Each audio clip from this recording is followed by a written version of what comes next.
So the goal for, or the kind of agenda for today, one is, last week we were talking about the mind-only school's view of emptiness. And actually Jeff correctly noted that we talked about the three natures, but I skipped the three non-natures. So he said, can you just briefly discuss those? So we feel this wise request, what you got first.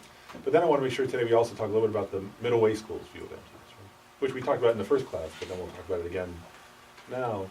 And that's important, because then next week, the final meeting for this set of classes, this module, right, is next week, which is an actual meditation. We'll do meditation mostly, a retreat, like a mini retreat one day, based on the Heart Sutra. And we'll meditate on the Heart Sutra from the perspective of the middle way school, mostly. So we want to make sure we talk about that a little bit today, so it's easier next week to meditate in that way, right? Because that's actually all the Tibetan traditions of Buddhism agree. All the four currently existing major traditions, right, the Sakya, Garupa, Nyingma, and Kagyu, they all agree that the middle way school is the ultimate intent of the Buddha. Right? So we're going to meditate from the middle way school's point of view, so we want to discuss that today so that we're ready to meditate. But anyway, so I'll briefly I want to briefly bring up, though, that issue of the three natures and three non-natures. I want to say, so remember, these are from the perspective of the mind-only school, not the middle way school. And these came up actually because, actually this is interesting. I thought it was interesting. Actually, have people heard of this term, the three turnings of the wheel of Dharma? Right? I mean, it's like the three turnings by the Buddha. Right? And so the first turning of the wheel, right, began in soon after the Buddha's enlightenment, right, in Deer Park in Varanasi. Actually, Deer Park's in So what's the actual town? It's outside of Varanasi, isn't it? Or is it in Varanasi? Sarnath, that's it, right outside of Varanasi. It's in Sarnath, right outside, in India.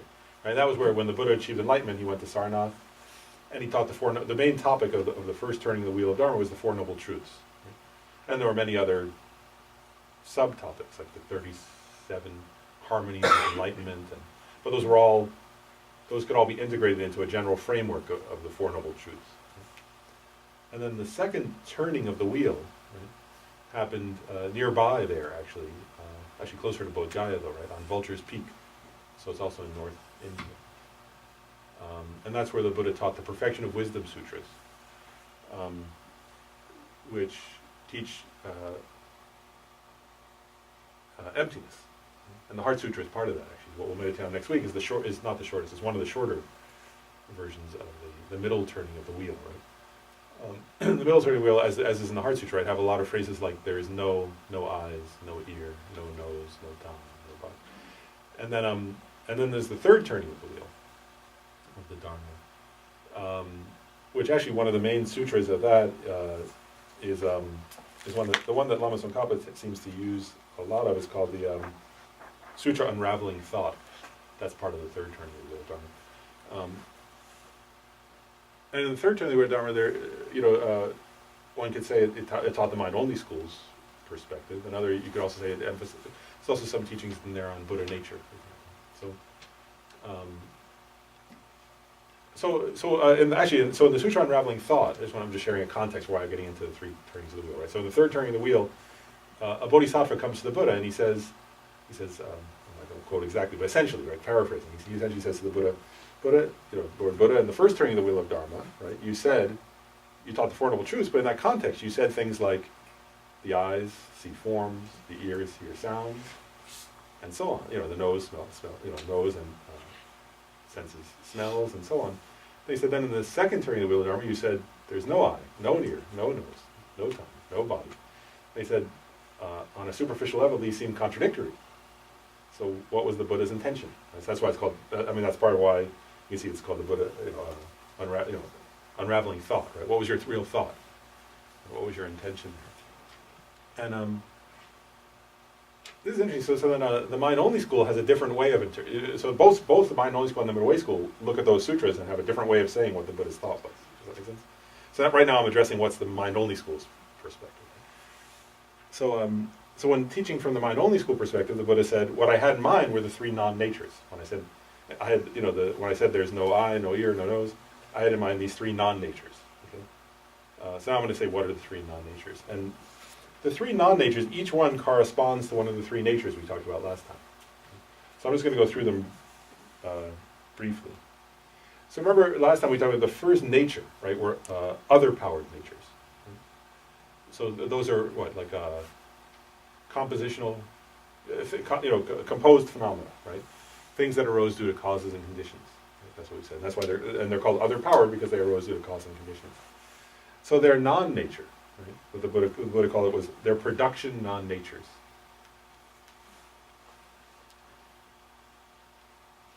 And when I asked, what does it mean, production non-nature? One simple way of describing it is that they lack self-production. So in other words, they're not self-produced, right? Because they're produced by causes and conditions.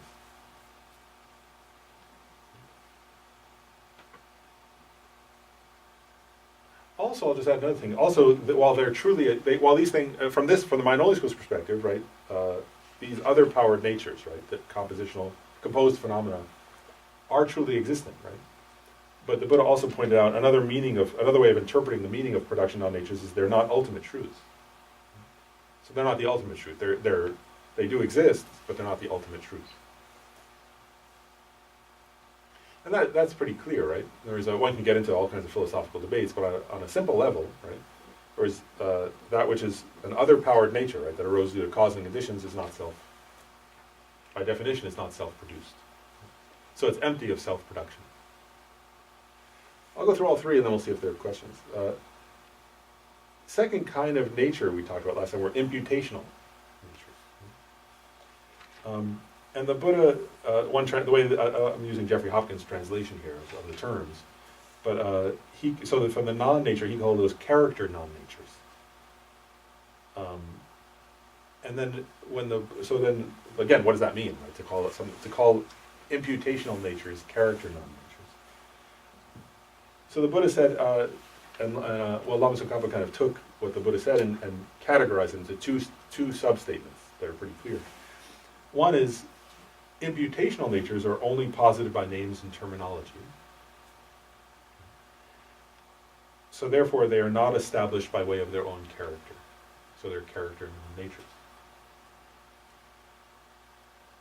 And remember now that imputational natures, right, are different than other powered natures. Right? Other powered natures arise due to causes and conditions, right, and can produce their own effects. Right? Imputational natures, right, are different. They're merely positive. They're only posited by names and terms, right, by concepts, and they're not established by way of their own character. Just to keep going, I'll say the third one, then we'll see if there are questions. So remember, the third type of nature was the thirdly established nature. And the thirdly established nature, is an emptiness, right? And that's called the ultimate non-nature. And in one sense, one could say it's the ultimate nature of phenomena. Right? What's their ultimate nature? That they're empty of those imputational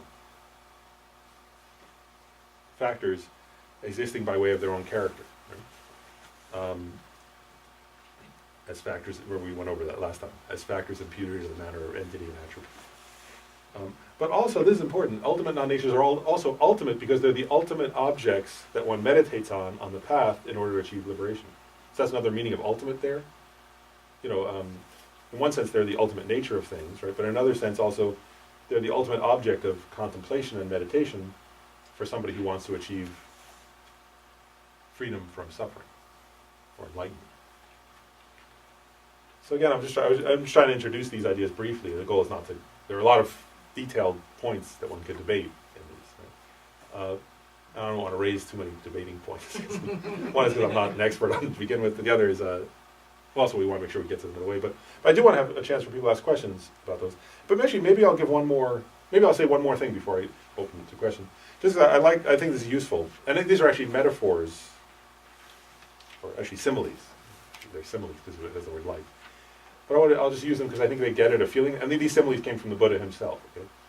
So the other powered natures, right, which their non-nature is production non-nature, The Buddha said they're like magician's illusions. Now, why do they use magician's illusion, right? Well, a magician's illusion what's there to say?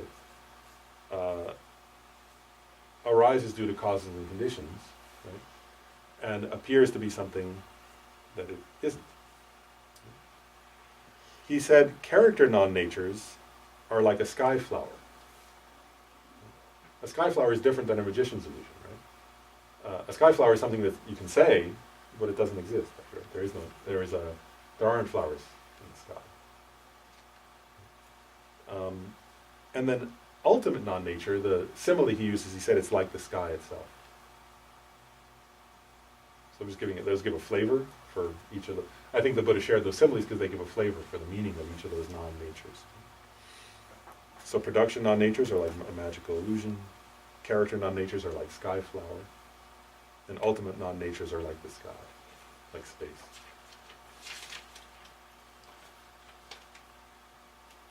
So yeah, any comments or questions before we go on to the middle way school? I just wanted to at least explain that briefly and then see what you I'm a little confused. I'm confused. I don't know. Yeah. So what's the difference between non-nature and nature? between nature and non-nature. Yeah. For the third word, 30.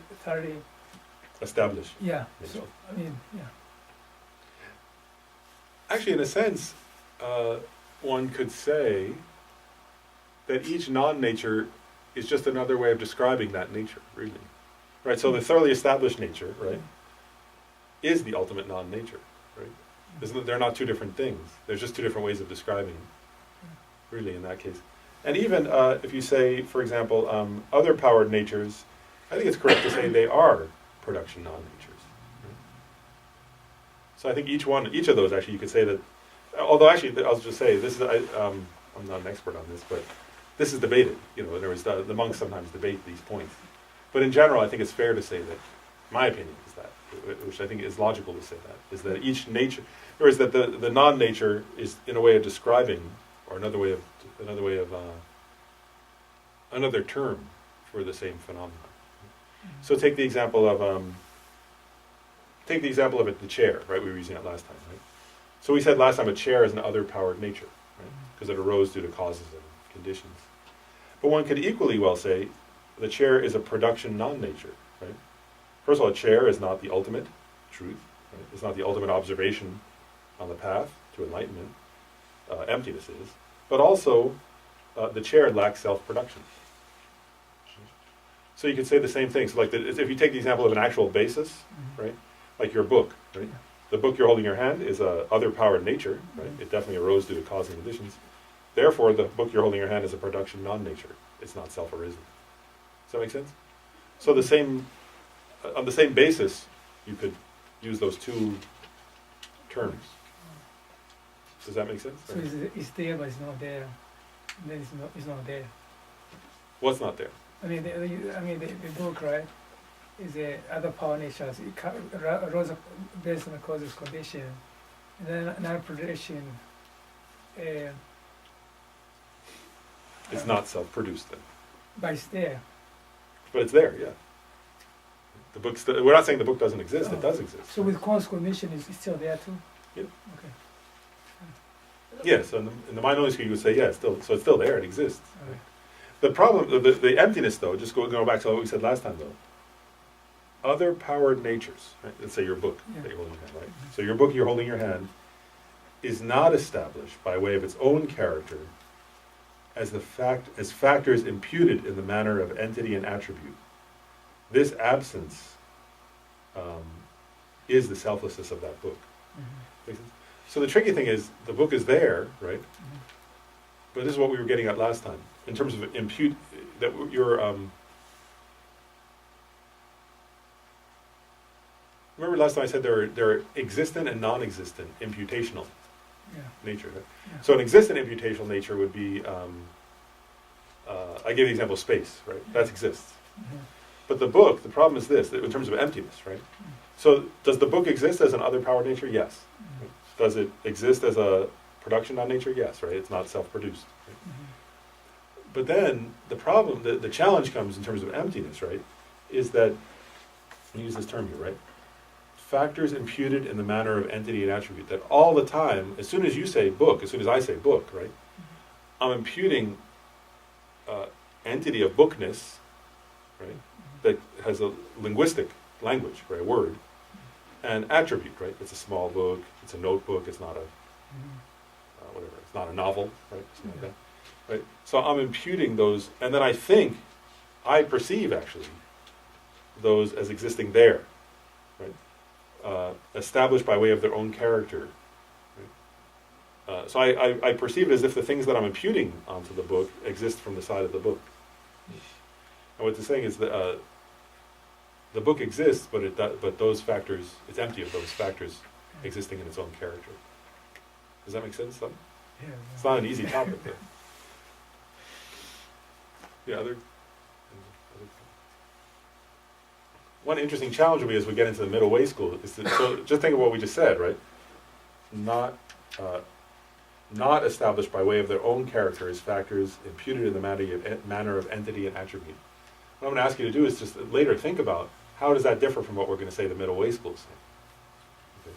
That's part of the reason we were talking about this in the context of this particular series of classes, is to help us understand that more deeply. Okay, so maybe I'll jump into the middle way school a little bit, and then you guys can bring this back up if you want, but let's jump into the middle way school. And what I want to start with actually is, so there are different branches even in the middle way school, right? There's the consequentialists, who are considered to be the highest explanation of Nagarjuna's thought, of the Buddha's thought. And then there are the autonomists, right? So but if you hear like prasangika, right? That's consequentialist. Prasangika, middle way, Majjhima. So they're unique. I want to say they're unique. A unique phrase from the consequentialist. There are not many unique things about the consequentialists, but one is they say uniquely of any school of Buddhist thought, they say things exist as in mere name, right? As mere imputations.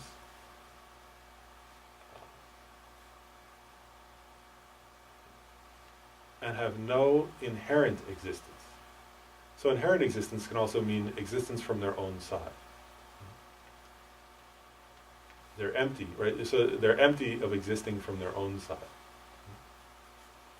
And how do they exist? It's not saying, clearly, right? Like all schools of Buddhist thought, they're not saying things don't exist, right? They're saying they don't exist inherently.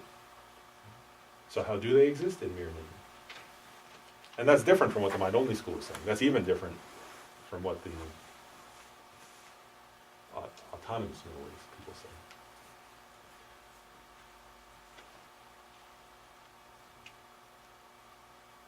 So let's go back. Let's go back to the example of the chair.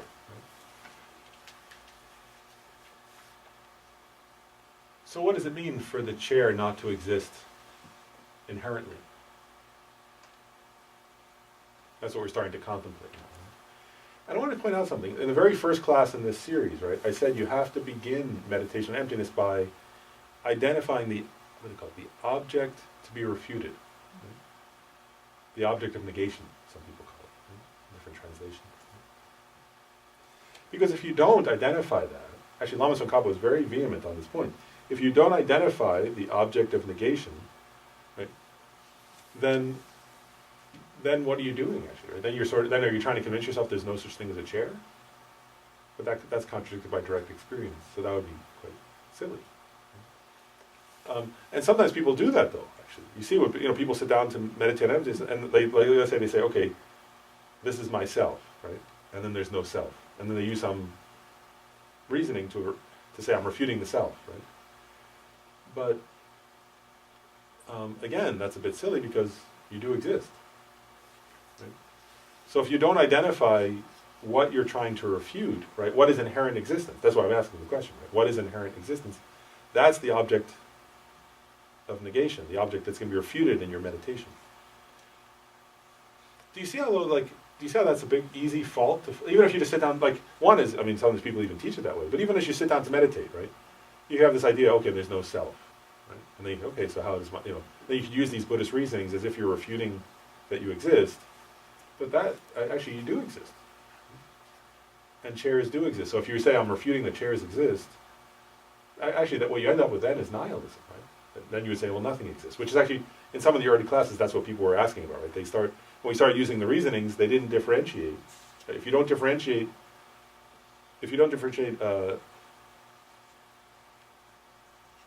inherent existence from existence, right, then you're actually practicing nihilism, not Buddhism. Does that make sense? Do you see how that's a danger here? And it's tricky, right? Because actually, this is an important point. Actually, actually other schools of Buddhism, when they look at the consequentialist middle way school, they think it's nihilism because they can't differentiate inherent existence from mere existence. And so then they accuse somebody who's practicing that middle way school of being nihilistic, right? Because they don't understand the difference between those two things: existence from its own side, or inherent existence and existence. So it's a very important point, right? So for our own meditation, and this, it might sound, what's the word? You know, if you start saying object of negation or object to be refuted, and then you say what consequentialist, and you say, it can seem like it's just like verbal, what's the word? Intellectualisms or something, like an intellectualized thing. But one thing that's really important is actually it should also be experiential. Does that make sense? I mean, yes, there is an intellectual component here, of course, but actually for your real meditation, when you sit down to meditate, it's not just an intellectual question, it's an experiential question. What does that mean? That I do have some kind of mere existence, but I don't have inherent existence. Or the chair I'm sitting on has some kind of mere existence, but doesn't have inherent existence. Or my own home, or my car, or my best friend have some kind of mere existence, but don't have inherent existence. So I mean, it's not just an intellectualized, or some kind of like, what's the word? Intellectual game, right? It's actually a visceral, experiential thing that's also being asked. And we have to contemplate that for ourselves. Nobody, like, people can give words to that difference, people can try to describe it, but ultimately then we have to come down to our own experience, right, and try to identify that difference between inherent existence and mere existence. Mere existence being how it does exist. Does that make sense? So does anyone have a thought? What's the difference then between an inherently existent chair, right, a chair that exists from its own side, or an inherently existent gen, like a gen that exists from its own side, and then a chair or a gen that do exist, but exist in mere name, or merely existent? Does anybody have thought? How do you differentiate those? How do you start?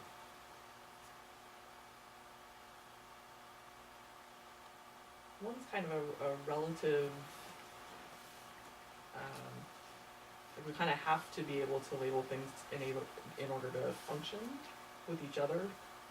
Language, so that we're all kind of understand what we're talking about, right? And the other seems more like the ultimate.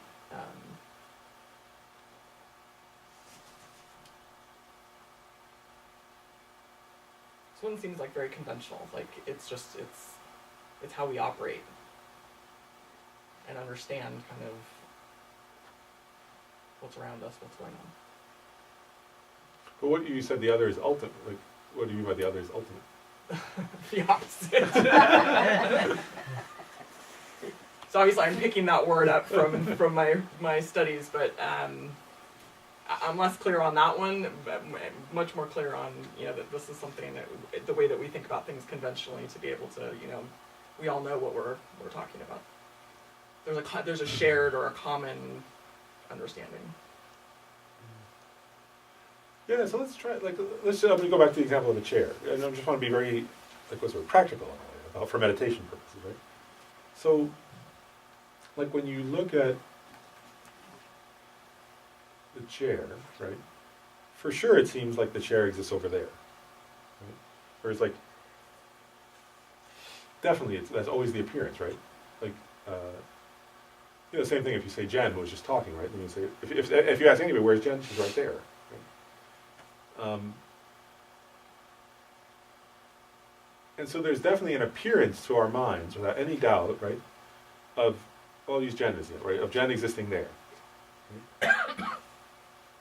So, for sure, the appearance is that Jen exists from her own side. Like, in other words, nobody here thinks I'm making, like, in other words, when you think, like, somebody may not know Jen, but I just said her name, so now we know that's Jen, and she talked, right? She was sharing something, right? And so, in other words, you don't think I'm hallucinating Jen, right? Because she's a real person. She exists over there. So inherently, right, in there, right, that somewhere in there is Jen, right, and she exists there from her own side, and she really exists. So she's truly existing, right, over there, in there, right, from her own side.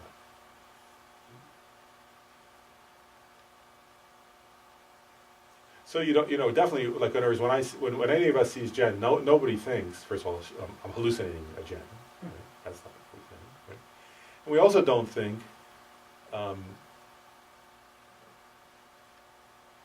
that Jen exists in some illusion-like way in mere name. Right? We don't think that. We think, no, Jen's not, like, whereas if I saw a hologram, I might say, oh, that exists in some illusion-like way in mere name, right?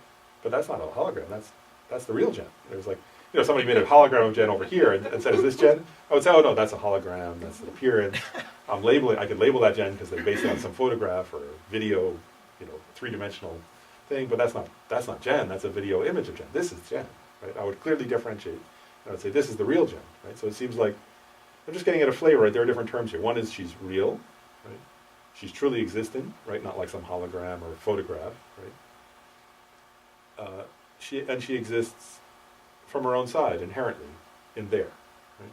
So I don't think Jen's over here inside Gabe. That would be very confusing. Right? And she's not. And then if I look at the chair, that's not Jen, right? Whereas like Jen doesn't exist in there. Jen exists in there, right? And that's like all the time, right? That's your perception, right? In other words, whatever you're perceiving, that's the way you perceive, right? So it's getting at the flavor of what Buddhist terminology, this term inherent existent means. So it seems like inherent means from its own side. Right? That Jen exists from her own side. Right? In there, truly, and is truly established right there. Yeah, I just had a question though. So for example, Jen. So Jen is right there, but she appears different to me than to you. So that, like, truly existent Jen, it appears to me a different way. So I put a concept like, for example, like friend or nice or things like that, right? But even though she exists there, but she appears different to everybody else. Oh, is appearance or label or what is it? So how do you make sense of why does she appear differently to different people? Like, how can that be? Because you're saying that inherently there's not a Jen there, like not like I don't know, like, let's see, because it's different for me, and then you see her different. The qualities don't exist there; they're here. Right. So that's going back to what the mind only, like, so still that would, first of all, you're correct, right? But the mind only school would say the same thing, right? That would be factors imputed in the manner of attributes, right? Nice. Friend, right? Those are attributes of Jen, from your perception, right? Mm-hmm. So this is where it's interesting to differentiate, though, right? First of all, so the mind only school and the middle way school would agree, right, that friend is imputed, right? Because definitely all the Buddhist schools would agree that there could be somebody else who would see Jen and think she's a stranger. She would walk by somebody and they would think, I never met this person. I don't know anything about them. Right? And I don't have any imputation of friend, right? So all the Buddhist schools would agree, right, that friend is an imputation, right? And that depending on circumstances, one person might impute stranger, somebody else might impute enemy, right, and somebody else might impute friend, and that she's not so all these Buddhist schools would agree that she's not inherently any of those things, right? So the middle way school would agree with that, right? But they're getting at something even subtler than that. Because if the other schools would agree with that, that's not yet the differentiating factor, right? That's not whereas all the schools would agree that that's not, that those are factors imputed. Right, okay. But think of it this way then, right, just to keep going with that, right? Actually, those other schools, but also even common people, right? Even if you said to a common person, well, you know, does everybody who meets Jen thinks they're a friend? No, everybody would say, no, of course, we would know that, right? Like, some people would definitely think she's a stranger, I can admit that, right? Even anybody would admit that. But then still the person would say, but she's still Jen. Like, you know, one person knows her better, somebody else doesn't. So the friend or stranger part is, like an ordinary person might say, the friend or stranger part, that I could see, right? Mm. Is imputed depending on the person's experience. One person has known her a lot, and she's done them a lot of favors. They say, oh, she's my good friend. Somebody else, she bumped into their car or something, and they think, oh, she's terrible. Right, and then you could say, so they could impute enemy, right? But then those people would still say, but that doesn't negate that there's still some Jenness there. Like, yeah, I don't know her yet, but she's still Jen from one side, right? So you see, I'm just differentiating. Yeah. There's something deeper there. Like we can go deeper levels. Is the point. But everyone would agree that conventionally Jen exists. All the schools would agree that conventionally Jen exists. There is a Jen. Well, actually, How like, Jen exists is the question. what does it mean conventionally exists? Agreement, this is a chair, that's a Jen. Because well, the reason why I ask is Jeff's raising an interesting question, right? Just a label, though. Well, this is what's interesting, right? Like, this is part of why, like, But see, that's not the label yet. what's that? Even though that's what we talked about last week, that's not the label yet, even though there is a labeling inherent in that. This is a chair, that's a Jen, right? Well, because one thing that's interesting that Jeff's bringing up, right? It would seem like, I'm not disagreeing with Jeff, but it would seem like that would be a rational beginning point, right? You would say, this is a chair, that's a Jen, right? But what I want to point, it's great that Jeff asked that, because now I want to bring up the two different, that Jeff's question was a great way into the issue of the two major branches of the middle way school. Autonomists, or there's what do they call that? Autonomous, what's the Sanskrit? That's Tantra. Yeah. And then the Prasangika. And so the main founder of the Sautrantika branch was Baba Viveka. Right? And Baba Viveka would agree with Jeff. Right? He would definitely agree with Jeff. He would say, conventionally, this is a chair, that's a Jen, and we all have to come to a common basic understanding of that in order to have a meaningful discussion. Right? That seems very reasonable, doesn't it? Chandrakirti, the founder of the consequential, the Prasangika, which term do you rather me use? Maybe I'll use the English, okay? Yeah. That's easier. So, of the consequentialist branch, he challenged that actually, because he said, "Well, what do you mean?" He would say, "Okay, so in one sense, verbally, we can all say this is a chair, right? But then he says, actually, if we analyze it more deeply, if we're having a discussion and one person is a follower of the middle ways of the mind-only school, right? Where they're thinking there's a chair that's not a separate entity from the nature of mind, from the mind perceiving it. Right? A follower of the first turning of the wheel thinks, no, there's a real chair out there, right? That's established from its own side externally, right? A follower of the consequentialist is saying, what exists is a merely labeled chair that has no inherent existence. So Chandrakirti says there's not a common, actually. In other words, if we don't unanalyze, it sounds like there's a common basis in understanding when we say this is a chair. Right?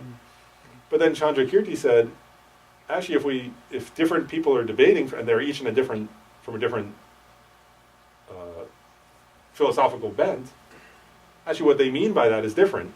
So he would say, right? So then that's why he emphasized consequence. Like, so that's why they differentiate autonomists, right? In other words, autonomists say there's not like conventionally there's an agreed upon existent chair there that we can discuss. Chandrakirti, who founded, this is why it's called, I'm just getting it, this is why it's called consequentialists, actually, that term, consequentialist. Chandrakirti said, actually, if you look at the underlying assumptions, let's say he's debating with somebody who's a mind-only school follower, right? He would say, actually, your understanding of chair is completely different. You think it's one entity with your consciousness, right? I don't assert that, right? And so what he would do, right, is he would say, since there's not a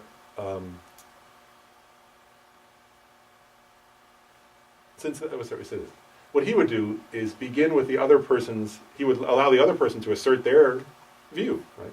Well, it's the one, it's one with consciousness. Right? It's one, it's not a separate entity from the conscious perceiving it. And he would then tease out the implications of that position until it became absurd, right? Until you saw, right, that that belief system undermined itself, right? That had tenets that, if they were taken to their extreme position logically, no longer or make any sense, actually. But that's post-analysis. If he walked into a room, he would see a chair. And he would say, that's a chair and that's a gem. Who would?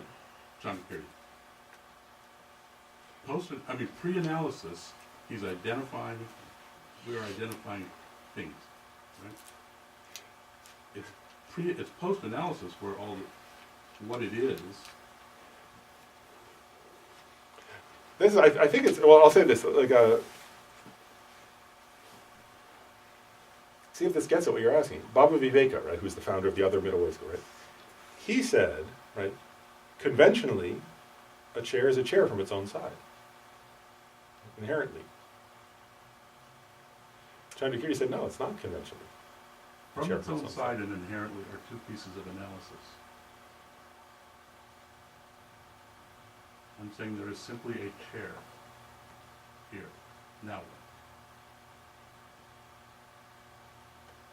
Well, so then, so now what is two different things, right? If you're saying, because I guess it depends on which level of discourse, because I agree with you in one sense. If you're saying pass the chair, right, then it would be an incorrect, it would be a ridiculous thing to say in what way does the chair exist, right? That wouldn't be a meaningful interaction, so I agree with you. But if you're trying to meditate on emptiness, right, which is what we're, then what does it mean, right? When you say, this is the chair. That's what we're really looking at. So we're looking at from the point of view of identifying the object of negation. What does that mean? Right, I was just trying to establish a priori, there is an agreement that there is an object there, right? And it's then what you do with that, how you think about that makes where the distinctions come.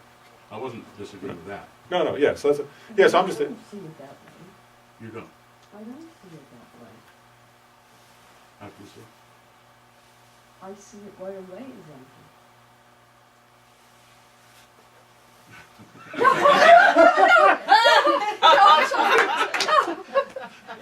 No, I'm serious. I mean, at the time, there's no after.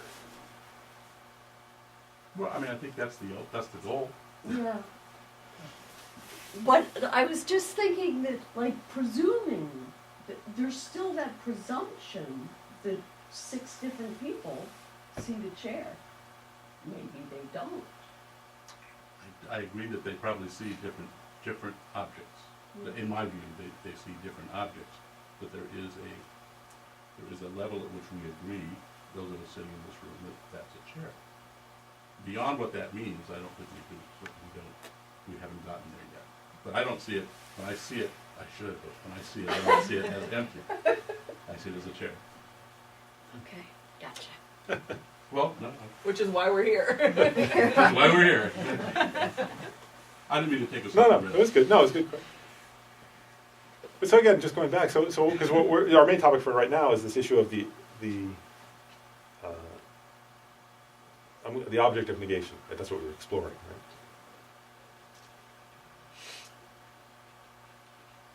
So how do you okay, so we were given this example, right? So I was just getting at that point. I'll go back to where I left off, right? Which was that if you look at when a person looks at Jen, right, there essentially exists there, right, not here, and not one doesn't immediately say merely labeled or something of that sort, right?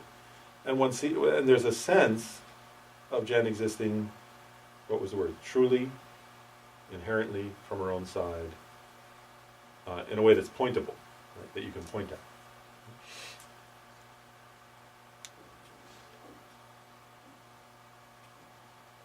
Do you have that feeling of that? I'm just pausing, because I was saying earlier, right? The object of negation should be something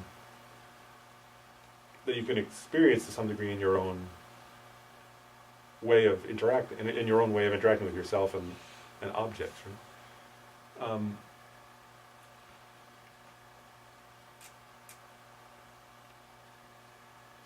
Right, or your own hand. Like the picture, like I see the picture. When I think about Jen, I just see the picture. So you see a picture in your mind. Yeah, Jen, like, black hair. I just see, that's what you just. Yeah, it's more than a picture. It's a bunch of ideas and concepts, and so I don't just see like Jen like wow, it's a human being, like no, it's not like that. It's like concepts or a picture, Yeah. ideas. They all come at the same time, easily too. Not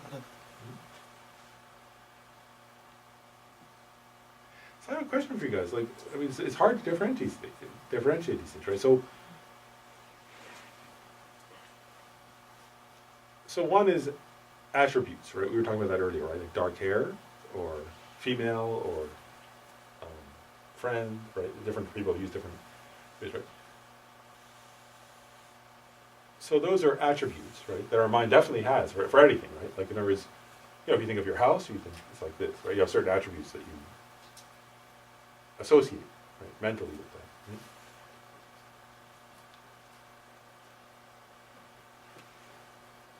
And can you differentiate, right, in your own experience in that scenario, right? That for sure, right? If you like pick an object, right, pick a person, whatever, right? So there, you definitely have, as Gabe is pointing out, right? You have attributes that you associate with that mentally, right? And that's just normal, right? Like in other words, we know that. In other words, if you think of a house and then you think of a pebble, right, you have different. You definitely associate different attributes with those things. Right? But then, can you differentiate that, right? Like, so a pebble, right? A pebble can be what? Brown. It can be gray. It can be smooth. It can be rough, right? But then there's another quality, right? Which is what? Pebbleness, right? And when you think of pebble, right? Because if I think of brown pebble and I think of a gray pebble, and if I think of a smooth pebble and a rough pebble, right? But then there's a quality, of those are all different. I can imagine different attributes, right? But then there's something that's like a pebbleness, right? That's different from a house. It's not hard to differentiate a pebble from a house. So can you identify that pebbleness quality? Is there some aspect of that that's fixed? Like it's, I want to say, well, maybe like permanent. Like we think of it as being always that way, never changing, not dependent on other things around it. That we perceive it as having those qualities, and that's just the way that it is. I mean, We do that, but again, this is why it's interesting to think about, right? We do that, but again, that's just like the attributes. Like Gabe was bringing up attributes, right? Like nice. He was talking about you, right? Nice, friend, being kind. kind, sweet person, very smart. Right? Like, so one thing is those are attributes. Like those are one kind of attribute, right? You brought up a different attribute actually, permanence. Right? Permanence or stability is actually an attribute of the thing, right? Permanent or impermanent is actually considered, certainly and definitely in Buddhist terminology, that would be considered an attribute, right? Like space or emptiness are considered to be not permanent, not in the sense of eternal, but permanent in the sense of not changing instant by instant. Right? Whereas Jen is impermanent; she's changing instant by instant. Because she's a compounded phenomenon, right? She arose due to cause and conditions. But we and so don't she's see changing. it that way. No, so I'm agreeing with you that there is, but that's an attribute. So in other words, that would be a different. Actually, that's still an object. This is an important point, right? This is actually an interesting thing, right? Gabe's point that you're a friend, right? Or let's actually I'll go back to the other one. What was it? Kind? You said kind, right? So Gabe's attribute that he sees in Jen of kindness would not actually be an object to be negated. Actually, that's a positive, correct perception. Jen's a kind person, right? So you'd say that's a valid perception, right? Convention. There's nothing to be refuted there. That's not a problematic. You're bringing up a different attribute, right? Permanent. Like so, if you remember, I'm going back to the mind-only schools language for a moment. We talk about existent and non-existent imputational natures, right? So that, from the mind-only school, you say that's an imputational nature that's non-existent. There is no permanent pebble, right? But if somebody's projecting, or about a person, right? You know, we do that about people, right? We think they should always be the way we, I have this idea of this person, they should always be that way. Right? So that would be an object of negation, actually. In other words, that would be something that we want to negate in our meditation, but that's not the object of negation in the middle way schools meditation on emptiness, because that's still grosser than, does that make sense? That's not as subtle as the one. So it's good that you bring it up, right? Because that is an object, that one would be an object of negation, an object to be refuted, right? In other words, I see Jen as permanent. I think she should always be this way, but actually she's changed. You know, and then I can contemplate, well, wait a second. Jen's body's made up of cells. Cells change every instant, right? Jen's mind, well, if it's like my mind, it definitely has different thoughts, and all minds seem to have thoughts that come and go. So she's totally impermanent, changing instant by instant. If I have some idea she should be somehow static, that, you know, one could use reasoning to refute that, right? And that would be a useful exercise, but that's not the subtle object of negation of the middle ways, especially of the consequence middle way school. So it's interesting. This is why I'm asking the question. These are great things to contemplate in our own experience. Right? So, like, can you see that, right? Like, there's so many. Actually, what we're getting at, right, is that there are so many different. For us, right, there are so many things we impute. Right? We may impute friend. We may impute wonderful or bad. We may impute, physical qualities to an object or a person, and then we impute both correct and incorrect, right? Kind, permanent, right? Those are other kinds of, but those are all actually attributes that we're imputing, right? Even friend or enemy, those are still attributes, right? Those are gross attributes, really. But when I think of something as being, it's almost like I'm not even thinking about it, I guess because I'm so habituated to it, that like I get upset if somebody does something different out of the ordinary, not characteristic of how I see them, right? Mm-hmm. Just happened yesterday with my husband. But it's not so much that and maybe I am, maybe that's the subtle part of it, that I'm labeling, that I'm, sort of aware that that's silly because it's really not permanent or something. I mean, it just kind of, it's almost like you take it for granted, that you just assume. But that just shows that all those attributes are impermanent. I mean, all the attributes are the gross level attributes are all impermanent. She's nice today, yesterday she wasn't so nice. To her husband, you mean? Yeah, exactly. Well, that's default. Yeah. Right. Well, that's clear, right? All those attributes are impermanent. I guess I just, I don't think of it as labeling. It's just almost like, it's just, to me it just seems like that's just the way that it is, Then what's the way it is? That things are permanent. I mean, that you just don't think about it, because if you thought about it, you wouldn't get so upset about things a lot of times, right? Yeah. So, but I mean, is that labeling or something different? Yeah, so to be clear, right, that from a...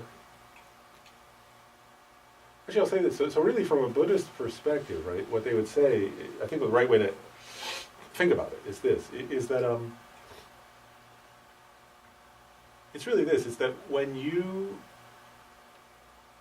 are habituated to any labeling, right, because, and this is why I think this issue of, that we haven't really, as a group yet, grasped, which is good. No, it's good that we're not, because it's complicated or difficult, but, so when you, that we, let's say this.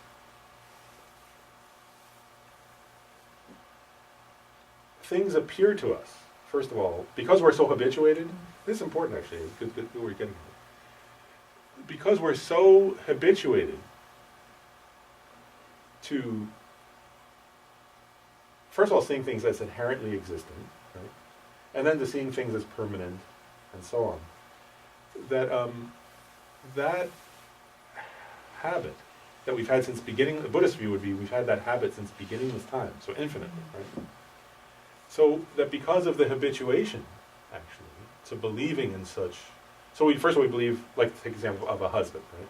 one can believe, so for not that particular husband, but the habit of believing that others, right, exist inherently, exist permanently, and so on, right? Well, I mean, let's take those two examples, inherently and permanently, right? That what Buddhism is saying is that even though it's like a, let's say this right, so that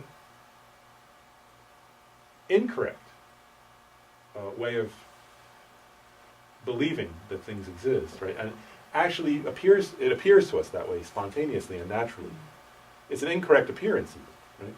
But it actually, in a sense, even infects our senses. We're so habituated to perceiving things as, let's say, permanent, right? Well, actually, inherent. Maybe better to stick with inherent for this, right? So we're so habituated to seeing things as inherently existent that they actually appear to us that way, and then we believe that appearance. Right? And the problem becomes that anything that we start to project or we believe in enough habitually, then objects start to appear. Like so for example, take a very simple example. I'm going to start with a very simple one. Like I'm going to not even get to permanence, right? Desirable, right? So in other words, it's obvious if you contemplate it that there's nothing that's inherently desirable, right? Something that's desirable to one person can be totally aversive to another, right? But actually, if you watch your own mind, right, when you look at any object that you see as desirable, right, definitely, right, it appears that there's a quality, an attribute or a quality of desirability there in the object, right? And that's not, and in a sense, that what Buddhism would say is that relies on that. To answer your question, that all those different things, right, seeing them as inherent, seeing them as desirable, seeing them as permanent, seeing them as all do rely on labeling, actually. But we're so habituated to it that, and this is the tricky part, actually, when you think of contemplative meditations, right? This is why, like, when you start doing contemplative meditation, right, and you sit down to meditate, right, if things don't appear, like you say, well, okay, logically, what the Dalai Lama, let's say, taught seems true, but it doesn't appear that way to me. It doesn't feel natural at all. Right? How it appears to me and what feels natural is the exact opposite. Right?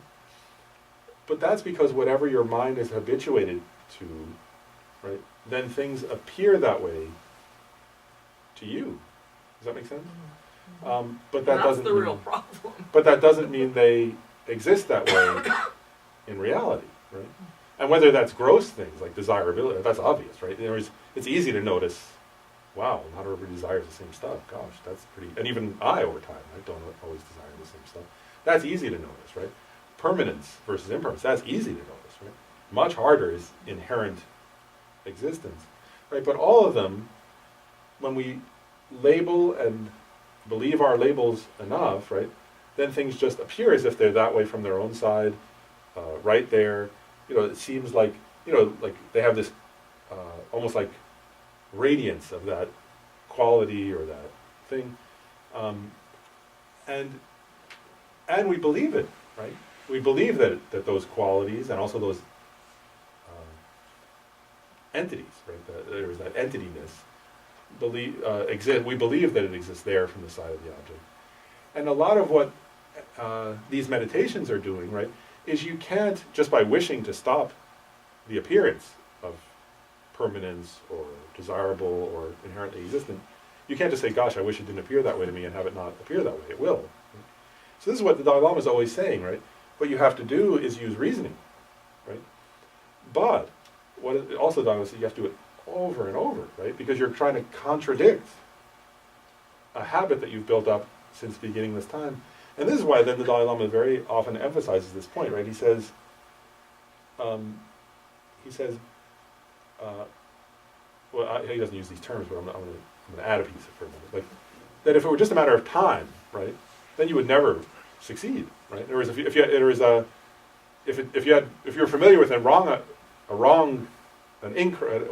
non-valid way of perceiving since beginningless time, then you have to do an infinite amount of meditation before you could correct that. But Dalai Lama points out that's not necessary for a very particular reason. Right? The reason being, the wrong perception is wrong. In fact, right? Like not morally wrong, not wrong because the Dalai Lama says so, but wrong in the sense of that's not really how the thing exists, right? And so he points out when you use reasoning to see how things actually exist, right? What you have on your side is the truth, right? And so that's why you don't have, it's like if you habituate yourself to what's true, right, what's accurate, or you dehabituate yourself to what's inaccurate, then you can break those habits. Does that make sense? So how did this, how did differentiate between varied and non-varied? What's the difference between varied and non-varied? Between valid and non-valid. Yeah. Well, in this way, let's go to the gross example, and then we'll get to emptiness, right? In the gross example, so if I say, if I have the idea, right? Let's say Gabe's always nice, and then one day Gabe's really rude, right? And then I think, Gabe's always nice. He should always be nice. I have this idea of a permanent Gabe who's always nice, but one day he was not nice, right? Well, then if I sit down to meditate, right, I can say, wait a second. Like, I'm answering your question, right? I had this idea that Gabe should always be a certain way, permanent, right? Permanently that way. Nice. But actually, is it even possible for a human being to be permanent, always the same? No, because actually his molecules are changing, his atoms are changing, his mind is changing, right? His feelings change, his consciousness itself only exists momentary, right, as a stream of, and so any idea, and so then I could come to a clear, reasoned recognition, a true recognition, right? Wow, that idea I had before, that there should be a permanent Gabe and is a permanent Gabe, is completely wrong. And one can actually come to, and this is the point, this is an important point, the valid means that there comes a point through reasoning where you see that in a definitive way. Does that make sense? Like not just, well, somebody told me everything's impermanent, right? But through my own process of reasoning over and over again, I come to the real recognition it's impossible for there to be a permanent Gabe. Under any circumstances, there can never be permanent, right? Because it's a person. Does that make sense? Is that direct perception? That would be what's it called? That would be a valid perception, not direct, but through reasoning. Arrived at through reasoning.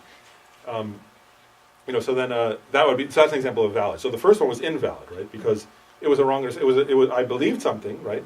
But it's impossible for that to ever be true, right? A permanent person. And then through reasoning, I saw a valid perception. He's impermanent.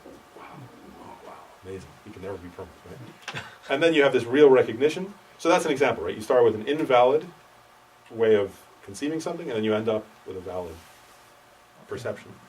Does that make sense? So it always has to be so one thing that's important though is the valid and invalid, right? And actually I'll say this too from the middle way school's perspective, right? Because actually we think our perceptions are valid at the time we have them, right? Whereas when you think this person's always this way, you think it's valid, right? But the middle way school says, what's the proof? Here's how we say this. If someone else, or if you yourself in a later time can prove that was not true, then it's not true. Does that make sense? So it could be another person seeing, wow, Fidel's always seeing these people as permanent, but that's ridiculous. They're not perfect. Somebody else could see it's not true. Or you yourself later, through reasoning, you could say, wow, I've been seeing that way all the time. Now that I really think about it, it was wrong. So then you can know that was not a valid perception, and you can know it definitively. Does that make sense? Because you actually reasoned it. So it's an important point. Believing something's true is not the criteria for is it true or not, right? Because people believe all kinds of things that are not true. So it has to be actually valid. It has to be a direct perception or a valid, reasoned consciousness that realizes a valid. I think I had an example of this. We worked with this gentleman at the place I work, who we all perceived him to be This is going to be on YouTube. I'm going to hate myself. Extremely difficult to work with, and it caused us many pulling out of hair and extra hours of work and just all of that. And that was my perception of him and other people's as well. And then I met someone who had, I don't know, he is the nicest person in the entire, we just love him, and he's done this for us and that for us. And I sort of went, okay, all of these things are true, quote unquote, and none of these things are true. That it's all impermanence and constantly changing. And I mean, it was a great, for me, in a second, when I was like, are you talking about, she's like, yeah, we just love him, and I'm like, what? So that was a great lesson for me in my own mind, going off on these magical mystery tours about what is real and what is true and what isn't, and it changed like that. Now if I could take that knowledge and wrap it around this whole thing about emptiness, Yeah. I understand that nothing, I believe nothing exists from its own side. I am in the middle way school. The only thing I'm not sure about is mind. Does mind not exist from its own side either? Nothing exists. Nothing exists from its own side. Is that correct? Yeah. Okay, head nodding. Okay, good. Yeah. From the middle way, from the consequentialist school for sure. Yeah, that was what they Okay. would say. Nothing, even emptiness itself doesn't exist. Even mind. And even mind, definitely. And one thing though is, so let's take the example of mind just briefly, right? Because it's a good question. So what one has to do again though is one notices, right? Like, actually, because we do that with everything, right? In other words, whatever we perceive, it appears to us as if it exists from its own side, out of this habituation, until we realize emptiness. Then, while in the realization of emptiness, things don't appear that way, if one is realizing it. But otherwise, things are always things are always appearing to us as if they do exist from their own side. Right? But so take the example of mind, right? Because of our habituation, when you look at your own mind, right, it seems like it's inherently existent. Actually, it does seem that way. Right? And so what one does in that case, right, is again one brings up the object of negation, which is this seemingly inherently existent thing, right, mind. And there are many reasoning in every. So first, I just want to point out that actually this is a great example. So let's go through it. So when you meditate on emptiness, right, first you bring up the object of negation.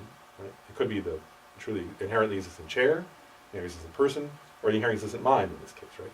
So you have to identify that you're experiencing. You say, wow, it seems like my mind is perceiving this and perceiving that. But to me, it appears as if there's something inherently existent that's sort of there, that's mine. Right? And then there are many different reasonings you could use, but I'll give one. Right? Then one does the reasoning, well, but actually, right, mind. First of all, it definitely is impermanent. Right? It's changing moment to moment, and so it's made up of moments. The experience of mind is definitely made up of moments, right? And so if there's an inherently existent mind, right, that's not just merely labeled, right, then it has to be findable. Right? It has to be truly existent and findable, right? But if you analyze, actually, right, and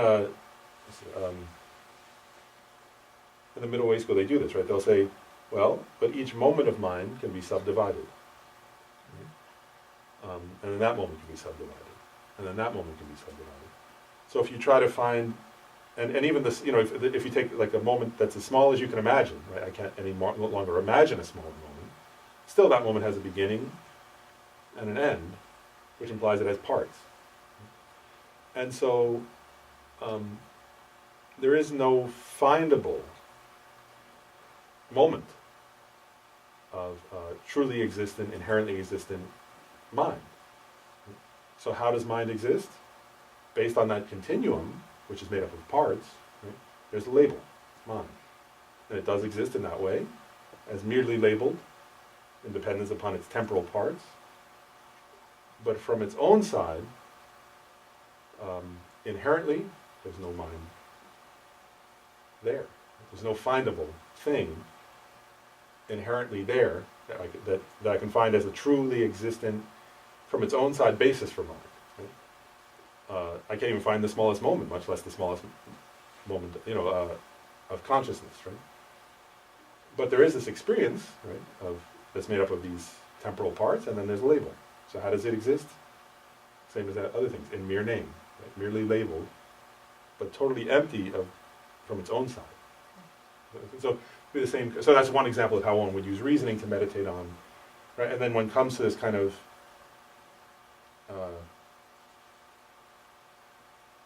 recognition, right, in meditation, that object of negation, the seemingly inherently existent, truly existent mind, cannot exist. Right? Because if what it does exist is that which is merely labeled in the basis of, labeled on the basis of a continuum of parts, right? Then the truly existent, inherently existent mind cannot exist, and never did exist, and never could exist. So that'll be an example. Yeah, no, it makes total, it's very helpful, it makes total sense, thank you. Because I'm like, well, okay, was there a starting point back here somewhere that would be mine? There is. No, yeah, because they would say there's always beginning, it's beginningless and it's endless, right? So, whereas any time you try to sort of pin down something, right, and say this is mine, it actually can't be. What about Buddha nature? What about Buddha nature? Is it findable? Is it empty? So definitely, like, that's the point that's debated, right? That probably Jeff knows that. But actually, so, like, because there are some schools of thought, actually, that say that Buddha nature is somehow an ultimate thing, right, that does truly exist. Permanent? And it's permanent, and it's partless, and it's... That's kind of where I was going with this, because I mean, that's what I've read. It's, I think, and I'm not going to explain it really as eloquent as you could or as Jeff could, but there is the Buddha nature, or there is something that has always existed, continues to exist no matter what, illusions are going on. It's so, is it inherent on its own side? So what, I'll share, again, I'm following, like, what's it called, the middle way school's view, right? Because there are other schools that have different views on this, but like the middle way school's view on that is this, is that actually that when they, if asked, right, what is Buddha nature? They agree there is such a thing as Buddha nature. But if asked what is Buddha nature, right, actually they would say it's the emptiness of the mind itself. So they would say, and which is also not right. And emptiness itself is empty from the middle way. Definitely from the middle way school's perspective, emptiness is empty, also. So they would, right. So in other words, empty, and the empty doesn't mean it doesn't exist, right? Just like chairs exist, just like tables exist, just like minds exist, emptiness exists, but it's empty of inherent existence. So they would say, right, that, what's the way to say it? Well, so first of all, they would say that the term, right, Buddha nature, is a label, right? And they would say, what's the basis upon which you label Buddha nature? The emptiness of the mind itself. And in one sense, I'll say this too, just to think about it, like, in one sense that quite makes sense, right? Because if the mind, actually, whereas if the mind of a sentient being were inherently existent from its own side, right, then it would always be, then you could never become a Buddha. That's part of what they're implying, right? Whereas because the mind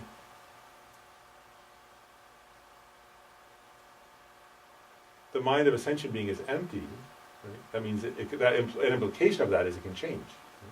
Right? It can regress through the stages and the paths, and eventually it can be like that, not become, but sort of says that continuum, right, can, through a process of accumulating merit and purifying negative karma, that continuum can become a valid basis later for being the label of the term Buddha, right? Because the person became enlightened. But what they would say is, if there's something that's truly existent, inherently existent from its own side, that's a Buddha already, right? Which some people say that, right? And actually, I'll say this too, like, just like, it's not trying to criticize. Like, it was actually, there are quotes in where the Buddha said things, but the Buddha also said, eyes, there's truly is an eye that sees the truly is in form. And what they say is the Buddha said all those things for purposes. Like, in other words, somebody who's not ready to hear, there's no eye, no ear, it would frighten them. So you don't say that at the beginning. You say, you teach the Four Noble Truths, right? in the same way, they say the Buddha taught, at times the Buddha did say words like, you know, things like, there's a permanent thing, Buddha nature. But what they said was, the middle way school would say, well, that could be a useful, what's the word, teaching for somebody who's afraid and who feels hopeless, for example. And they would say, but actually, if there were a truly existent Buddha already there, by definition, a Buddha is somebody who's accumulated all the virtues, purified all their negative karma, and is omniscient. And so they would say, well, if you're not experiencing omniscience, what does it mean that that's not the basis, or that's not the basis That's not the for definition of Buddha? Buddha. What's that? That's not the definition of Buddha, Oh, it's not. what you just said. So what's the definition? So go ahead, what's the definition? Well, the way I understand it, Buddha mind is a characteristic of mind. It is an attribute of mind that is always there, has always been there, and any individual mind is simply sullied, but the nature is always there. The nature has always been there. It's From the natural same- state. From the same beginningless time, Buddha nature is the nature of mind. Oh, yeah. So like again, for the middle way schools, they would say that's exactly correct, but that would be empty. What's the ultimate nature of mind that's been there since the beginning of time? It's emptiness, the mind's own emptiness. It always has been there. As long as there's mind, there's the emptiness of mind, and that's been there since the beginning. It will be there as long as mind exists. There will be an emptiness of mind. Right? So that's still Still a label. So that's a valid way to label that. Right? I mean, if you think like, if you're thinking, if you're trying to describe like a Buddha nature, and then you're talking about that's the emptiness of the mind, then you're kind of looking at, okay, so what is the emptiness? So that right there is also a label of like, all right, well, emptiness is this thing.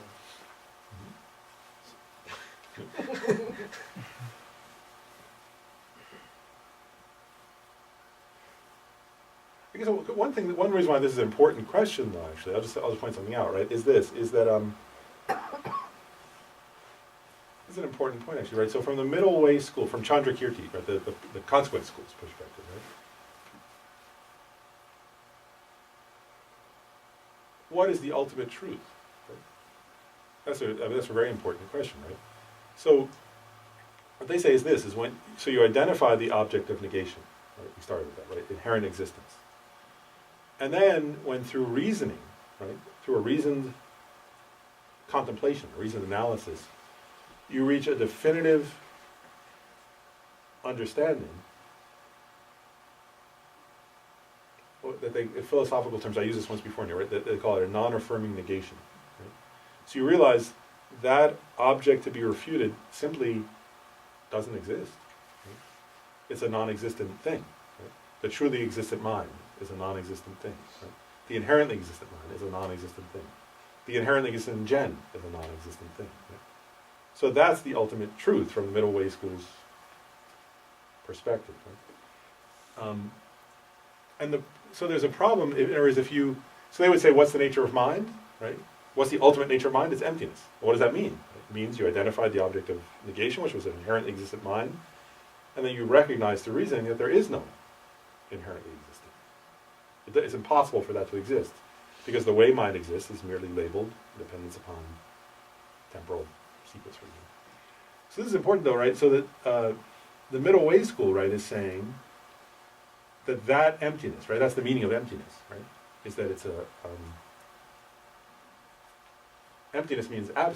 It's an absence of something. Right? It doesn't mean the absence of all existence, but it means the absence of that inherent existence. Right? And so, what they would say is, if you add something onto that, this is the danger. Or for the middle way schools, they would say, yes, there is something that's existed since mind exists. It's emptiness, right? The emptiness of that mind. That's valid, right? But they would say, if you add onto that some idea of something additional that's sort of there from its own side, then you're back to two problems. One is you're back to believing in inherent existence, right? And if you analyze that, this is really what Thomas Okaba's point is if you analyze that, actually, you'll find it's impossible for it to exist. Whereas, so if you say there's some, because actually, like in other words, if it's an emptiness, right? If the emptiness of mind is its ultimate nature, that makes sense, right? There was because the nature of there is a mind does exist. It exists as a continuum, right? That's merely labeled and empty from its own side, and that emptiness is its ultimate nature. That's a coherent. But then if you add to that, no, but there's also something inherently existent there from its own side that's truly existent and permanent that's in the mind, right? Like Buddha nature. Like Buddha nature. If you assert that that's Buddha nature, that's something more than emptiness. There's a positive phenomenon somehow that's Buddha nature, right? Then you, actually there's a quote from Nagarjuna, where Nagarjuna says, I don't assert any inherently existent position, and therefore therefore my positions are free of fault. No one can defeat them. Right? He said, but as soon as someone, essentially he's saying, as soon as someone asserts something that's inherently existent, inevitably that's a position that's ultimately will not. Well, you going back to the consequentialist issue. If you assert that there's something inherently existent that is Buddha nature, that's a positive thing, that's there in the mind truly and inherently, that's over and above its emptiness, right? What Nagarjuna says, then you're going to have all kinds of problems, actually, right? Because then, actually, first of all, you can say, actually, some philosophers say, well, what's the difference between that and asserting a creator, right? Also, is it a functioning thing? So is it a functioning thing that doesn't function now? It's a functioning thing that's never functioned? What does that mean, right? Also, if it's a positive phenomenon that's findable from its own side, right? First of all, can you find it? Right? There are many different problems with if you start to assert that there's some positive, inherently existent thing there, right? Another one is this: is like, well, then where is it? Like, in other words, why aren't you? Why can't you? In other words, why? In other words, why aren't you? Why aren't you appear to be a Buddha to yourself? Even? There are many different. But also, the main problem is this, though, is that what does that mean, actually, right? Like, in other words, if you start to say there's something that's inherently existent in the mind. Right? It's not saying that mind doesn't exist, right? You get that that's not the middle way school's position, right? The mind, they say the mind does exist. How does it exist? Is that which is merely labeled in its parts, right? But if you assert that there's a positive phenomenon there somehow, well, actually, does somebody assert? Did you assert that? I didn't assert it was a phenomenon. I asserted that it was a state. What does that mean? What is a state? Like, you're the teacher. A nature, right? A nature. That is not talking about your mind or my mind or Gabe's mind, right? From beginningless time, the nature of it being empty. So there's a nature of your mind that's not connected to your mind. In that position? Nature of mind. It is the nature of mind. The ultimate nature of mind is Buddha nature. An unstained mind. So again, if your mind, I don't want to assert yours. If my mind is stained, right, by... I believe that we're all I don't want to insult Jeff. But so what would that mean? That my mind, which is stained, has a nature of being unstained? Well, that's what's commonly described as Buddha nature, right? It is the non-sullied nature of your mind, and as all of the stains are removed and the ignorance is destroyed, right? That ultimately what comes out, what makes you a Buddha at that point, is the pristine nature of your mind from the beginning. This is not a new concept, right? What I don't understand is where it fits. And you're saying it, but when you say mind is empty, I'm saying, okay, your mind's empty, this mind is empty, my mind is empty, nature of my mind. On the other hand, what then is this nature, right? This primordial Adi Buddha. I don't know where it comes from exactly. I don't know where to fit it into this. simply that it's not, this is not a secret, right? This is talked about all the time as the nature of mind. So how does that fit into this analysis is really what I'm asking. Well, actually, so there is something important to differentiate too, though, which is this, is, I guess a few things that I think, anyway, from my own understanding. One is, like with any phenomenon, right, there's a phenomenon's conventional nature and its ultimate nature. Right? And those,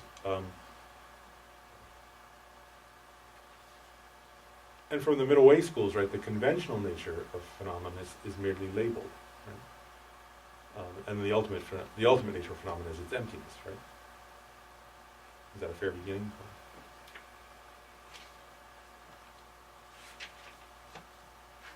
And so I guess I think though, I don't know if this is, you know, so if we take mind, right? I was doing when you asked, when I was responding to your question, I was talking about the temporal, right, nature of mind. But then another way, right, in the Mahamudra tradition, right, they talk about mind being clear and knowing. Right? That's the conventional nature of mind. And you know, if you Ken Rinpoche taught that text, right, by the first Panchen Lama, Losung Chogi Gyaltsen on Mahamudra, at the center, right? And in the Mahamudra tradition, they talk about Losung Chogi Gyaltsen says very clearly, actually, he says, for example, so in Mahamudra, you can take as a beginning point to develop calm abiding, right? You can take the conventional nature of mind as your object of meditation. So you're meditating on, not on the objects of mind, right, but on the subject, right, the perceiver. Right? Does that make sense? So there's a difference, right? You know, there's a perceiver, right, that then can perceive. You know, I can bring to mind all different kinds of things, right? But there's the actual perceiver, the mind. You know, there's subject and object, right? So the subject, the perceiver, which is awareness, right? Or let's call it awareness. They say that the nature in the Mahamudra text, right? He says the nature of that is something that's clear and knowing. Clear means non-physical, right? That the mind is not a physical thing. It's clear in that sense, right? It doesn't have a color or a shape. And then it knows in the sense that it's an awareness, right? And so in that sense, the conventional nature of mind, how should we say this? Like all different objects, anger, right? That is the mind, like because of its its clarity and its knowingness, right? It can know anger, it can know love, it can know, and there's all those different things can appear to it, right? Mm-hmm. But none of those are its most basic conventional nature, right? Those are objects of mind, or those are qualities that can also, what's the word? Temporarily arise in the mind, right? But they can arise because the mind is non-physical and knows, right? And it is because there is to know, right? Anger can be one thing that one can know about, right? In one's experience, but anger is not the conventional nature.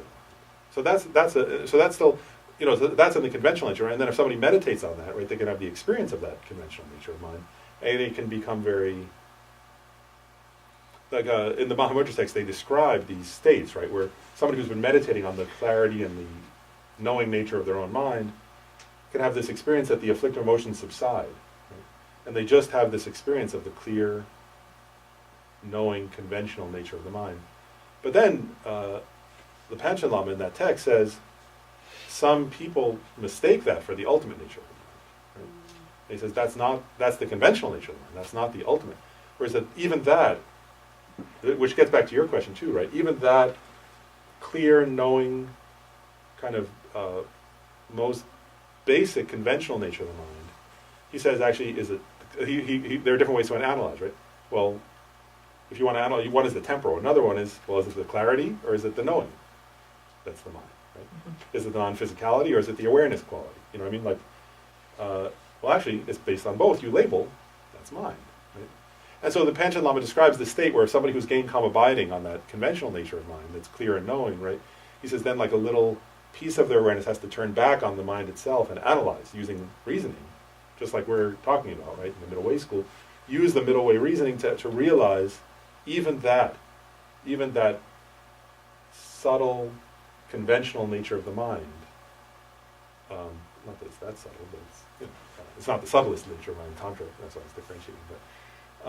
But even that is empty of existing from its own side. It's merely labeled on the basis of clarity and of knowingness, right, of awareness, than one labels mind. So I think, Jeff, maybe, I mean, there's two, I mean, one is emptiness. You know, emptiness, from the middle way schools, they would say the ultimate nature of mind is emptiness.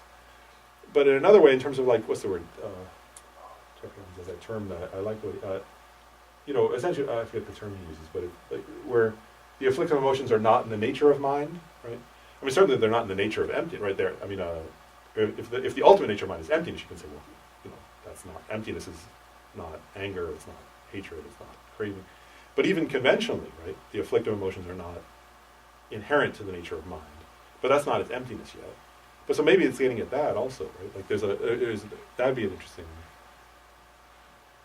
I don't know. So is that what you're getting at though? Like the conventional nature of mind itself is clear and knowing. But is that the same thing or no? You got me. I don't know the answer. Sorry, that's an interesting question. You know, and then in Tantra, of course, there's the subtlest mind of innate clear light that arises at death. You know, and again, some people assert, well, that's truly, then that must be the truly existent thing because it's been there since beginning of this time, and it's, you know. But again, like the middle way school would say, no, that's also empty. Right. I'll have to think more about this. I don't know. They're all interesting. Thank you. Yeah, I don't know. They're all interesting questions. But do people get the sense? I just want to go back and make sure people get the sense, though. So whatever, like, do you get the idea here? I want to say this too. So with emptiness, this should be very. Actually, everybody should know this before we stop too. This is my. But, like, emptiness, right, is not some. What's the say this? It's not a place, obviously, right? It's also not a thing that's separate from the objects of your everyday experience. It's because sometimes people think emptiness is like again, almost like it's a positive thing that's out there somewhere, right? But actually, emptiness, from the middle way school's perspective, is the ultimate nature of the objects of your ordinary experience.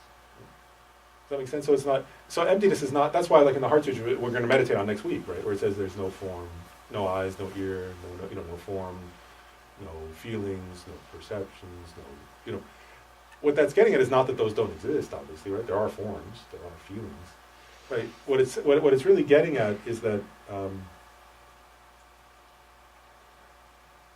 emptiness is the ultimate nature of you, of your own mind, right? Of the most intimate things, right? Yourself, your mind, your body, your home, your spouse, your car, your nose,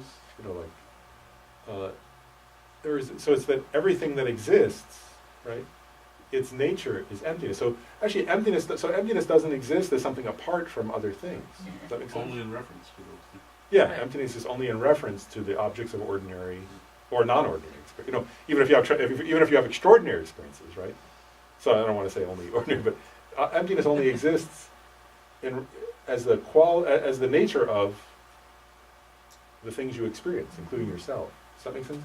So if you look for if you think you're looking for emptiness, as if it's there, then you've already missed it, right? Like sometimes Lama Zobrumshe, I like that.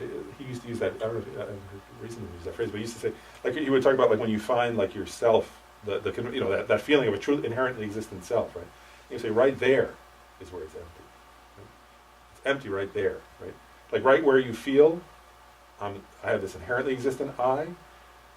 Like you don't look for emptiness somewhere else; it's there because that's what it's empty of, right? So you find that object, this inherently existent I, right? And he says, right there, where you found that inherently existent I, the I that can be offended, the I that can be hurt, the I that can be angry, right? Then you see that I that seems to be inherently existent, that's the one that's empty, right? So it's not that you think, there's my inherently existent I, and then there's some emptiness over there, right? It's like right where you're perceiving the inherently existent I is where it's empty of existing, right? Does that make sense? Kind of. So in other words, that emptiness is the ultimate nature of your mind, your body, your eyeball, your ear, your shirt. Right? Does that make sense? I just want to make sure that's clear, right? So it's not that it's something separate. It's the ultimate nature of of those things themselves. That's why the Heart Sutra lists all different objects, right? And if you see in the in the larger perfectionism issues, they list 108 different phenomena. Right? But they say they're just going through. There's no, or what it's saying is that those are the things. Those are the bases that emptiness is their nature, right? The nature of those things, and one of those is Buddhahood itself. Right? Buddhahood itself is empty, of inherent existence, which means it exists. Right? How? Independently, or how? In mere name, right? Merely labeled, right? So you get the feeling there? These things exist, but they exist dependently, or they exist in your name, which means they're empty in inherent existence. But does that make sense? So, and the other thing I want to say before we stop is this. So, I just want to repeat it again because I think for meditation it's the most important point, right? Is so you have to then, right? Because I just, people do this, right? They sit down, you take a class, you read a book, then you sit down to meditate on emptiness, and people do this. They sit down, and they just sort of like either space out, or they visualize space, or they visualize nothing, or something, right? Or they do something like that, or they imagine like sort of everything dissolving, and they say, okay, it's emptiness. But that's not what the Buddha's talking about, right? What the Buddha's saying is not that, right? The Buddha's saying, he never said, imagine everything, sort of disappears, and then say that's emptiness, right? Because things exist. Like, so the Buddha, how's that helping, actually, right? Like, then you open your eyes and everything's there again. And you say, oh, what happened? I thought it was, like, but what the Buddha is saying is actually identify in your own experience, right? Like, take the example of me, right, myself, right? So the Buddha is saying, right, identify that that appearance that you assent to, right, that you believe in, that you have an inherently existing I, right? And he says, find that, right? And then, because if you look, Nagarjuna in his text never says, imagine everything dissolves and you see nothing, right? Nagarjuna doesn't say that. Nagarjuna uses reasons. Nagarjuna's texts were full of, he wrote the 60 verses of reason, the 70 verses of reason, the whole, middle way, his middle way, right? Majjhimaka, Mula Majjhimaka Karga is full of reasonings, right? And then Chandrakirti's text, they're all full of reasoning. So, like, the Dalai Lama often says that, right? He says, if you somehow study those and then when you meditate on emptiness, you just sort of blank out, that's like, so then you're like, he's saying, why didn't, like, the Dalai Lama is always pointing out, right? The great masters of Nalanda, right? How often does he say that? We have a picture somewhere from, but, right, he's saying use those reasonings, right? So you bring up that sense of an inherently existent me, I, right? And then you use any one of those reasonings, right? Like the reasonings from Nagarjuna. So that we did one with the mind, right? That's merely labeled based upon moments. For the self, right? Like for the person, a common one would be, right? We went through this in the first class, right? Is it one with the aggregates, with the body and mind, or is it different from the body and mind? Right? If something exists, right? If there's a truly existent I, right? Well, it has to either be the same as my body and mind, different from them, or both. Right? Although both doesn't really make sense, but we can get to that, right? But you have to first start with, like, so Nagarjuna says, so identify the object, right? And then recognize, well, it has to exist in one of those ways. Does it exist in one of those ways? Then use reasoning, you analyze, right? And if it's separate from my body and mind, right, then that would be totally silly. Right? You use reasoning, you see how, like then I never, I say I'm sitting, I say I'm eating, right? I say I'm happy, I say I'm sad, right? So the I, right, is related to the body, right? Experientially, right? The I is related to the body, it's not separate. Right? Then is it findable on the body? Is it findable on the mind? Is it both? Right? You have to check. So, I mean, you analyze, right? Until you come to an experiential recognition as best you can, right? We progress in how deeply we can realize it, right? Until you come to an experiential recognition that, wow, that thing that I feel right here doesn't exist as a real thing. Right? It's an appearance to my mind of something that's like a hallucination, right? Like a delusion. Right? When people have a delusion, they believe something, but it's not real. Right? The hallucination, if you hallucinate, you believe something's there, right? You seem to perceive it, but it's not. It's a non-existent thing, right? And you realize, wow, it's like a hallucination. Like this thing that I based all my emotional reactions on. Right? And that's where I think it becomes like what you're describing with the coworker, that was beautiful example you gave, right? But like, where like, if one meditates enough on that, one comes to have moments, right, where you say, wow, I'm basing all these emotional reactions to others on this inherently is this an I, and then one comes through meditation, through these reasonings, to have this experience, wow, it doesn't even exist. And yet I'm basing all these, my anger arises from it, my craving, I base the whole life sometimes on that, right? But it's a non-existent thing, and it becomes then it becomes like more and more, hopefully, at the beginning it should feel alien, right? Because of what we were saying, the habituation, right? We're habituated to believing it. So at the beginning, you can use the reasonings, but it doesn't seem, but still like there's such a strong holding on to that, right? That it almost like feels like it's hard to loosen it or something. But if you keep using the reasonings, this is the point, right? Then slowly, right, it becomes the idea is that by using those reasonings repeatedly, right, then eventually you start to have more and more of a sense of, wow, that really doesn't, is it really hallucination? Like, that I base my whole emotional and interpersonal life on. And it's not because the Buddha said it, you see at that point, right? It's because you've used logic and your own experience, right? And you see how the basis is always, the Dalai Lama often points this out, the basis has to be your own experience, right? Whereas when I get up, right, when I'm really hungry and I eat, that's an experience of an I, right?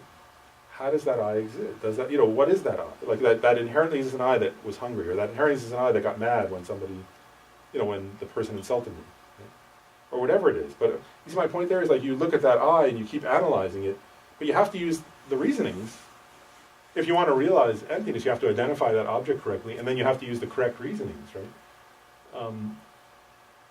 And you have to analyze those reasonings too. This is part of, I'll say the last thing, I won't dedicate, but also so first of all you have to understand what's the reason, right? There are many, and the Panchen Lama in the Easy Path, he says there are countless reasons, right? But then he starts identifying, he uses the one of, the same with the aggregates are different from the aggregates, right? If there's a truly is a nine, it has to be the same as the body and mind set of 5 aggregates or different, right? But then there's another one, right? It has to be, is it one or many, right? There's another, right? So in other words, that would be one where you say, well, so this inherently is an I, it's one person, right? It's me. Right? But the aggregates are a whole bunch of things. And there are a whole bunch of moments, right? So there's both moments that are many, and then there are the parts of the self that are many. But the I is singular, right? So how can a truly existent singular thing that's inherently existent be made up of a bunch of stuff that's plural and that's not it, right? And so you have to explore those things in your own experience. You see what I'm getting at? Or Nagarjuna has another one, right? That's not the aggregates, it's the elements, right? Earth, like solidity, liquid, right? So you would analyze the blood, the bones, the flesh, the consciousness, right? You analyze those and you say, are any of those, and so there are many different reasonings, but they're only useful in relation to that object of negation. Otherwise, it's not that useful to review. It's not, otherwise those reasonings aren't so useful to meditate on, unless you can relate them to the object of negation. Do you need a concentration to understand all that stuff? The idea would be this, to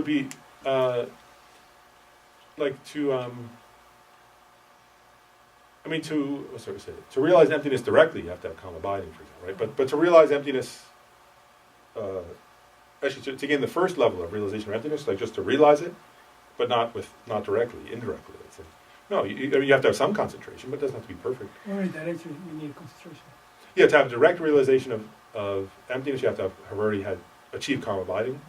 But to realize emptiness through valid reasoning, you don't have to have calm abiding for that. Like anybody who purifies karma and accumulates merit and meditates enough and receives the kind of their different practices to get there. But no, then you don't have to have calm abiding. Yeah, any one last question before we stop? Well, so next time we'll actually do the meditations. Okay, it won't be so intellectual. I mean, not as much discussion. But more, we'll just go through the Heart Sutra and stop at different points in the Heart Sutra and meditate on what the Heart Sutra is saying. So if you do want to come, that's what we'll do next time.